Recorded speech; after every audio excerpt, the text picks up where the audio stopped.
สำหรับ EP นี้เรามาพบกับ Adopt ตัวใหม่เนาะเป็นเกมการ์ดเนาะสำหรับDragon Land เนาะเดี๋ยวเข้าไปหน้าเกมเนาะ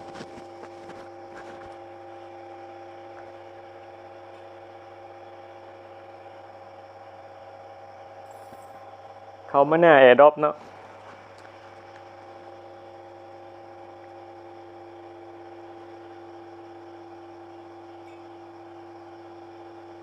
เป็นการแตะเอาคะแนนเนาะสำหรับDragon Land เนาะ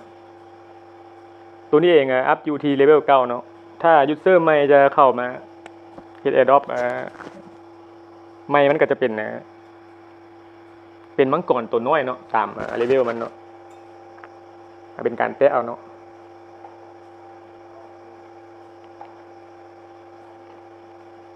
คะแนนสุดนี้มันจะไปซื้อเอาไปซื้อการ์ดเนาะการ์ดแล้วเอามันต่อสู้กับคนในคอมมูนิตี้นี่แหละเนาะการ์ดชุดนี้มันจะเป็น NFT เนาะเขาสามารถซื้อขายได้สำหรับการสะสม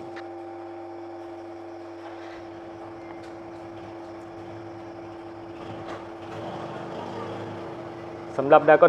Dragon Land เนี่ยเฮ็ดได้ทั้งมือถือแล้วก็คอมพิวเตอร์เนาะ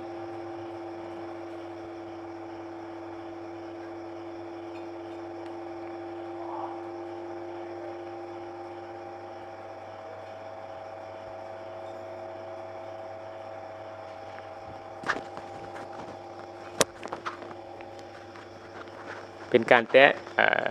สไตล์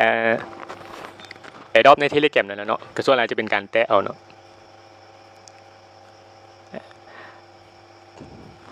พลังงานจะได้อยู่3เทื่อเนาะในการทำคะแนนเนาะแล้วก็เฮามาอัพตัวนี้อัพตัวแตะนี่เต็มแน่เนาะแล้วก็ลิมิตไฟฟ้าก็เต็มหมดแล้วเนาะบัดนี้เฮาเบิ่งส่วนตัวการ์ดเนาะคะแนนที่ว่าเฮาแตะได้เนาะเฮาเอามาซื้อการ์ดสุดนี้เนาะเพื่อจะเอาการ์ดนี้ไปต่อสู้เนาะการ์ดสุดนี้มันเป็นการ์ดสะสมเนาะเป็น NFT เนาะเขาสามารถซื้อขายได้เนาะเอาไว้สำหรับ EP นี้เขามาเฮ็ด Adopt ก่อนเนาะเดี๋ยวโอกาสหน้า EP หน้าเดี๋ยวนี้จะเจาะลึกข้อมูล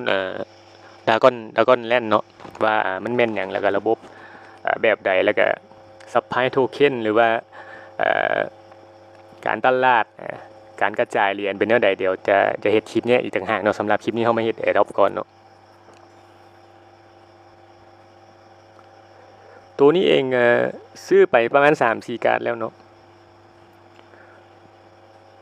เดี๋ยวยกตัวอย่างจะซื้อการ์ดตัวนี้เนาะเขาก็จะใส่คะแนนซื้อเนาะ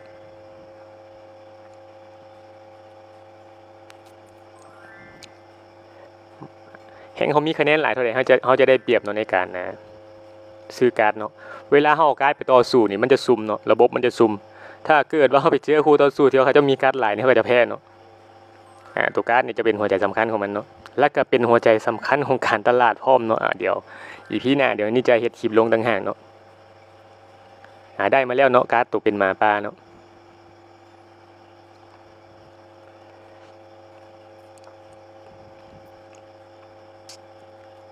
เดี๋ยวเขามาเพิ่มการ์ดก่อนเนาะที่เขาได้มาเมื่อกี้นี้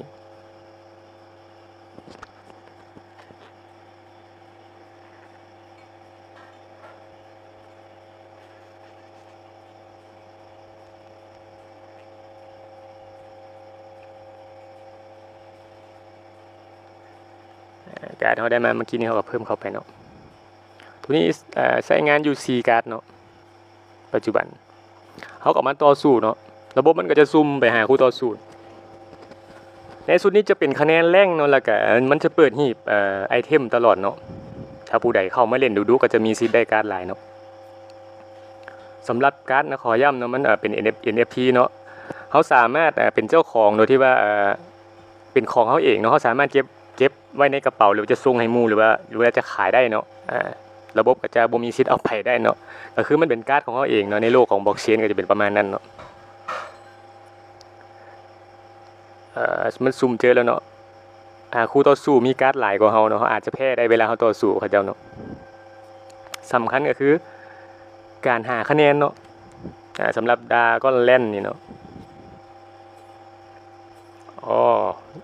เขาชนะเนาะคะแนนมันก็จะอัพขึ้นตลอดเนาะอัพขึ้นแล้วเราสามารถปลดล็อกกล่องรางวัลแบบสีได้เนาะ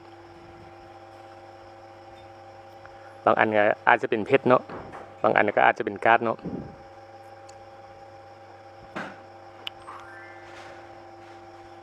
ในส่วนรูปแบบของเกมนี้อาจจะเป็นเกมที่ว่าให้คะแนนแบบนี้เลยหรือบ่หรือว่าจะเป็นเกมต่างหากเนาะเนื่องจากเกมที่ว่าเป็นการ์ดนี่ที่ว่าเคยเห็นนั่นแหละเนาะมันเอาการ์ดต่อสู้กันแล้วก็มีเอฟเฟกต์มีหยังแหละเนาะหรือว่ามันจะเป็นเกมแบบนั้นหรือบ่เนาะเดี๋ยวเฮามาถ้ามาติดตามเบิ่งเนาะจะเป็นจังไดเนาะหลังจากที่ว่าเจ้าลอนโทเค็นออกมาเนาะ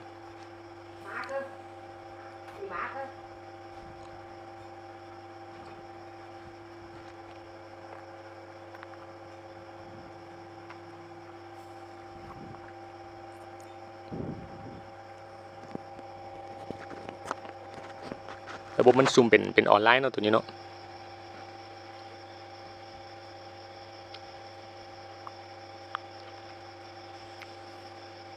เดี๋ยวนี้จะทดลองเล่นให้เบิ่ง2เทื่อเนาะนี่เขาเจ้าก็มีการ์ดหลายกว่าเฮาเนาะตัวการ์ดแห่งมีความหายากกับแห่งมีราคาเนาะสำหรับการ์ดเองก็โหน่าจะบ่สู้แล้วเนาะการ์ดเราน่ะหลายกว่าเนาะโอเคนี่ทดลองเล่นให้เบิ่ง2เกมเนาะวันนี้เฮามาเบิ่งหน้างานเนาะสำหรับหน้างานหลักๆก็เข้าไปติดตามเนาะ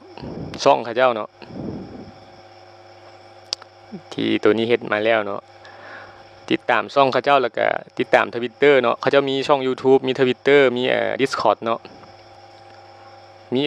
TikTok เนาะมีInstagram เนาะมีครบเลยเนาะของเขาเจ้าเนาะเฮาไปติดตามเลยเนาะมันก็จะได้คะแนนเหรียญตัวนี้นี่ไว้ไปซื้อการ์ดเนาะคือการติดตามก็เป็นหัวใจสำคัญเนาะในการเฮ็ด Airdrop ก็เวลาเฮาโพสต์แล้วเฮาหยังเฮาก็สะกิดหาเขาเจ้าเนาะเพื่อให้เขาเจ้าเห็นว่าเฮานี่เฮ็ดให้เขาเจ้าอยู่เนาะเพื่อเพิ่มโอกาสในการรับเหรียญจากเขาเจ้าเนาะแล้วก็ไปติดตามผู้สาวรัสเซียเนาะ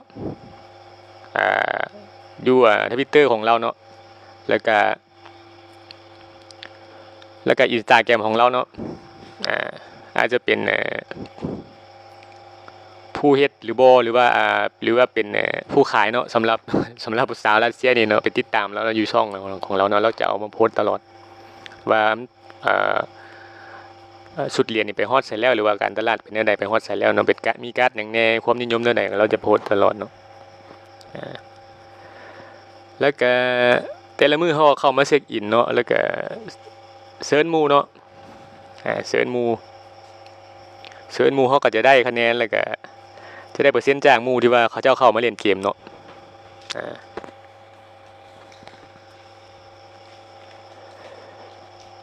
เดี๋ยวเฮาไปเบิ่งหน้าตาของเว็บไซต์ของ Dragonland เนาะว่ามันเป็นจังได๋ตัวนี้เองเอามือถือเฮ็ดเนาะมือถือก็เฮ็ดค่อนข้างไวเนาะในการแตะเหรียญค่อนข้างไวนะเพราะว่ามันเขาใช้หลายนิ้วแตะได้เนาะมันก็เลยจะไวเนาะถ้าคอมพิวเตอร์เขาคลิกแต่เมาส์มันก็จะช้าหน่อยนึงสำหรับนี่เป็น Twitter ของนี่เองเนาะผู้ใดจะเข้ามาทักก็ได้เนาะหรือว่าเข้ามาติดตามหรือว่าเข้ามาทักทายหยังก็ได้เนาะแล้วก็ Telegram ของนี่คือกันเนาะถ้าผู้ที่ว่ายูเซอร์ใหม่ที่ไปเฮ็ดอยู่ก็เข้ามาทักทายได้เนาะหรือว่าถามคำถามหยังก็เนาะอย่างเช่นว่าเฮ้ยจะถอนเงินแบบใดหรือว่าจะแลกเปลี่ยนแบบใดถามได้เบิดสู่คำถามเนาะเดี๋ยวนี้จะตอบให้เบิดเนาะ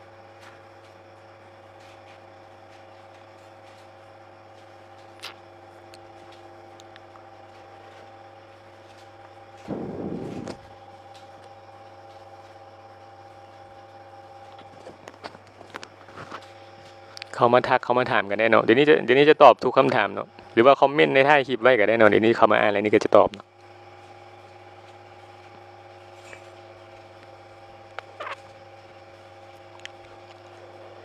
หน้าตาเว็บไซต์เขาจะเป็นแนวนี้เนาะ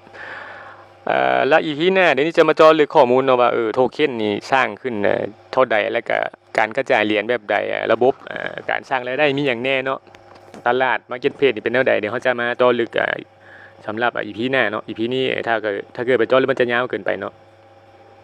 หน้าตาเว็บไซต์เขาจะเป็นแนวนี้เนาะอาจจะเป็นเกมการ์ดทั่วไปหรือบ่เนาะ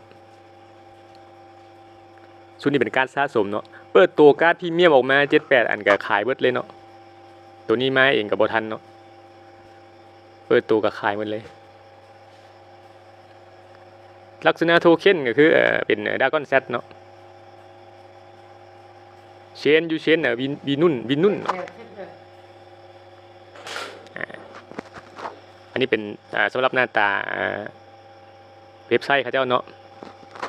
สำหรับ EP นี้ก็มีประมาณนี้เนาะเดี๋ยวนี้จะปักลิงก์ไว้ให้เนาะสำหรับผู้ที่ว่าจะเข้างอมหาเหรียญฟรีหรือหารายได้จาก Airdrop เนาะหรือว่าจะเข้ามาทดลองเบิ่งบอกว่าสกุลเงินดิจิทัลเป็นแนวใดหรือว่าโลกของสกุลเงินหรือว่าโลกของเหรียญเป็นแนวใดเนาะก็เข้ามาลองเบิ่งได้เนาะแล้วก็อย่าลืมกดติดตามเนาะเพื่อเป็นกำลังใจให้นี่เฮ็ดคลิปออกมาเนาะสำหรับ EP นี้ก็สบายดีเนาะ